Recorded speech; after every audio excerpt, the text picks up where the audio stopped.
ده انضف حاجة، احلى حاجة. ده هو الاساس، ده هو الاساس. احلى حاجة في بلدنا، والله العظيم قسما بالله. ده الواجهة المشرفة، الواجهة النظيفة اللي انتوا بتحاولوا تعفنوها. بس ده الحاجة النظيفة في البلد، والله العظيم. الأهلي أبو لعيبة بمليارات، ولعيبة ونجوم كبيرة وأسماء كبيرة، بيتغلب من الترجي. بيتغلب من الترجي على فكرة مش فرقة مرعبة، قسما بالله ما فرقة مرعبة ولا أي حاجة. مش مرعبين.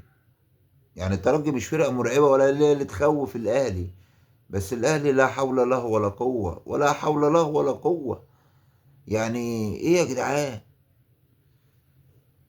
يعني يعني الترجي مش الفرقة اللي هي هتاكل الأهلي أكل، لا.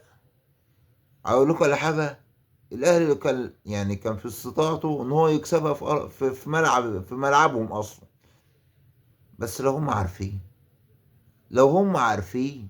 بس هم مش عارفين. هم مش عارفين. هم فرحين بس يتريقوا علينا امبارح. بصوا، لعيبة الزمالك بتفطر في نهار رمضان. بصوا على لعيبة الزمالك الفترة.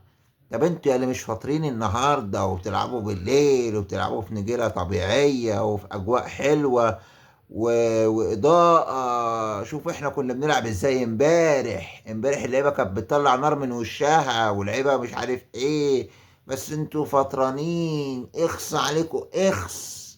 طب وانتوا يا حلوين يا طعمين يا بتوع زيزو وامام وبن شرقي وتريزيجيه ومروان، واللي مش عارفين تكسبوا الترجي. على رأي المثل بيقول لك ايه ايه او ايه او ترجموها انتوا بقى. ترجي الشوط التاني مضيع جونين. يعني الشوط التاني يخلص 3 مستريح للترجي. يعني تيجي هنا يا ترجي، لو ايه بقى كمان ده الماتش العودة بدون جمهور. يعني الماتش الجاي بدون جمهور.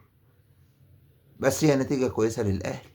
بس شدوا حيلكم انتوا بقى، شدوا حيلكم بقى. بس انا نفسي اعرف حاجة. هو ليه بعد هزيمة او تعادل للنادي الاهلي لازم ينزلوا يهجموا على الحكم كده كأنهم هيفترسوه؟ مش عارف. هي ضربة جزاء، يعني الكرة ضربة جزاء وفي حد بيعمل كده؟ بس الترجي بقاله 6 ماتشات ما كسبش الاهلي.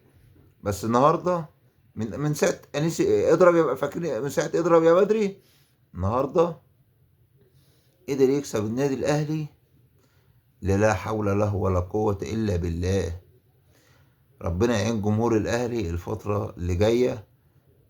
واقول لكم على حاجة، اطلعوا دلوقتي امام الترجي قبل. لو رحتوا لسان داونز، يعني لو رحتوا لسان داونز، الله اعلم بقى هتبقى 5 ولا 6 ولا ايه. الفترة الجاية هتبقى علقة موت. اخرجوا احسن دلوقتي. مبروك.